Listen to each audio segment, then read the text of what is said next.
Well, hello there. It's Market Monday time, December 15th. Just have a couple weeks left in the year, and let's jump into this week's numbers. Before we do, take a second, hit that subscribe button, press that notification bell. That way, every week that we drop Market Monday, you'll get the notice from YouTube or whatever platform you're using, and you can stay up to date with the real estate market on Hilton Head Island. That's our only goal, just deliver the facts about the market on Hilton Head Island, maybe a little bit of commentary at the end.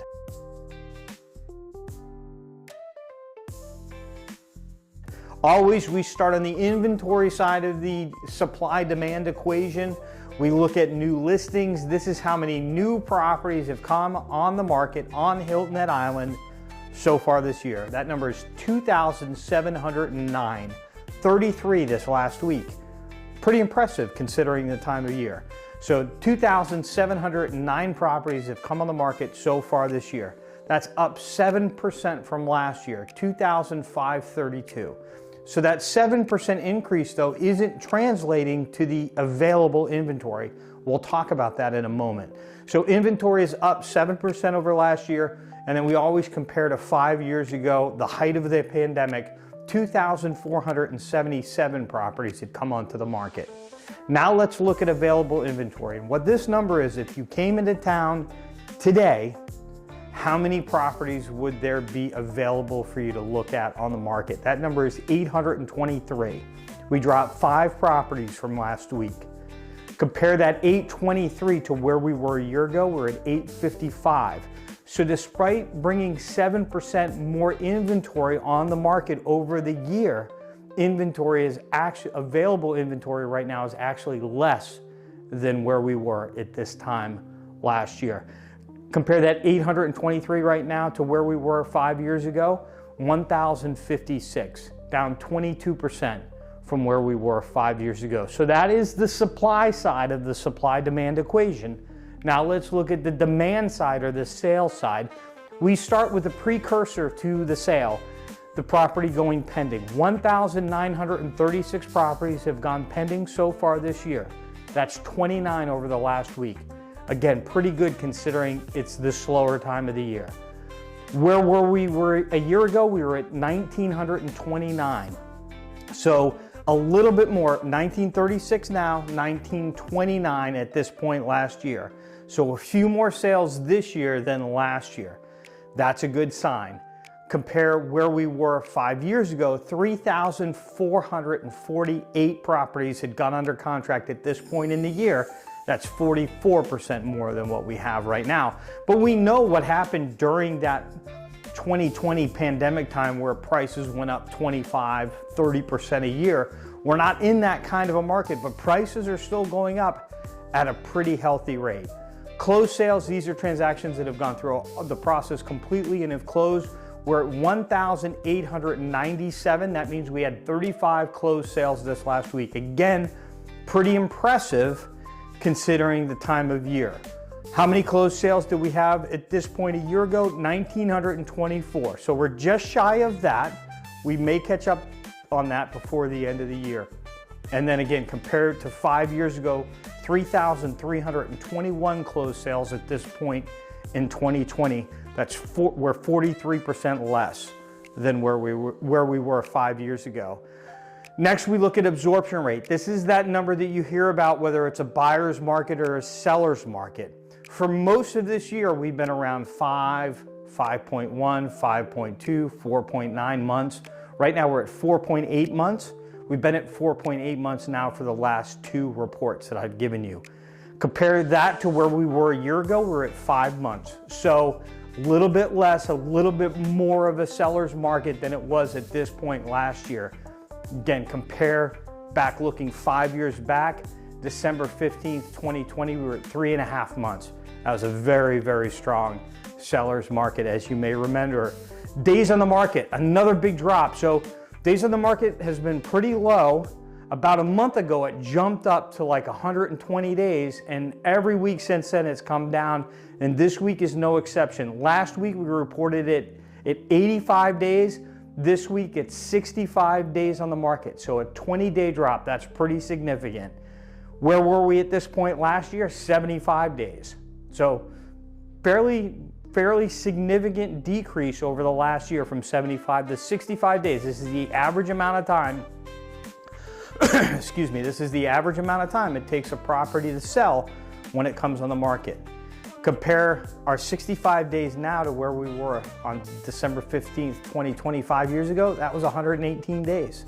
So all signs in this market are good things are coming, and I'm a big believer that good things are coming with this market. Now, median sale price, $784,854. A year ago, we were at $709,792.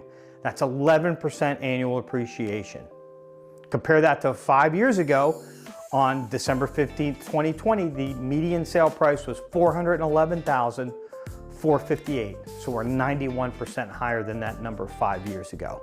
That is the pricing story. So our balance of supply and demand right now is producing about 11% annual appreciation. So quick wrap up, where we are so far this year. Inventory is down 3.7% over the last year.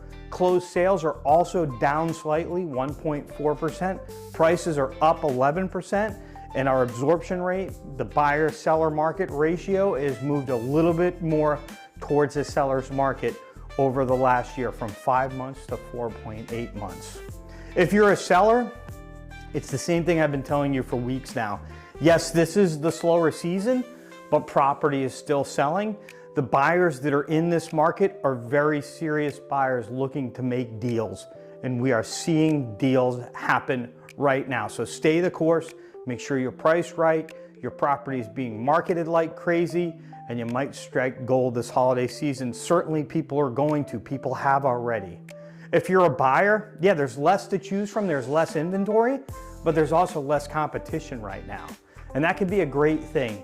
And I'll tell you right now, we've been talking about this in the office. Sellers are making deals right now. Buyers are getting great deals because sellers are negotiating with them. So don't settle.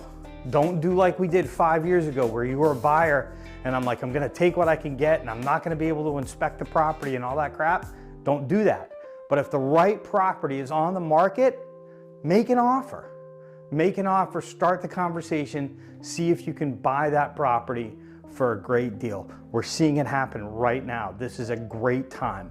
The big news of the week, last week, the Fed dropped interest rates again by 1/4 basis points. That's 3 straight cuts to end the year. They're signaling one more cut for 2026, but I don't think that's what's gonna happen. Everybody knows that the president does not like Chairman Powell, and I would be willing to bet almost anything that Chairman Powell will be out at the end of his term in May. The president also says in almost every conversation that he has about interest rates that a reduction of the Fed fund rate by 3% would save the US economy $3 trillion a year, or not three, $1 trillion a year in interest payments, right? That's what the president wants. Now, we know that the president always kind of shoots some of these crazy numbers out as a point of negotiation, but I am willing to bet that next year we're gonna have more than one interest rate drop, and I'm willing to bet the farm that Jerome Powell will not be in that position any longer. So I'm expecting next year to be a pretty fantastic real estate year. As interest rates come down, there is pent-up demand like I've never seen. There are so many people that want to buy and move, but that are handcuffed by their interest rates. Those handcuffs are going to come off. Next year is an election year, is a midterm election year. Everything is riding on getting housing jump-started, and I think the president knows that. I think the House of Representatives, the Senate, they know that. They're going to get behind, and we're going to see some serious stimulus put in place to move this housing market, make things more affordable by reducing interest rates. It makes housing more affordable. I believe we're going to see that coming, and hold on to your socks. Next year is going to be a pretty crazy year. But despite the interest rate adjustment by the Federal Reserve last week, interest rates jumped up a little bit. We were at 6.19 last report I gave you, and this week it jumps to 6.22 on the 30-year, and on the 15-year we were at 5.44, and it jumped to 5.54. So that's jumped up a little bit in the last week, but I would expect over the next couple weeks those rates will settle down, and we're probably going to get fairly close to a 6% interest rate on the 30-year, and maybe 5.25% or so on the 15-year. That's where I think things will be settling out towards the end of the year. But just know next year it's all going to take off. So if you can negotiate that great deal in December with that seller, right, when things are quiet, you get that great deal with that seller, you close in January or February of next year, we're going to see interest rates really start to come down, I believe, in May. By the summertime, you should be in a position that you can refinance, take advantage of that. You'll have bought at the lower price because in the next 6 months, prices are gonna keep going up. That is the opportunity, folks. And that's it for this week. Again, take a moment, hit that subscribe button, click on that notification bell, and we will see you here next week at this same time.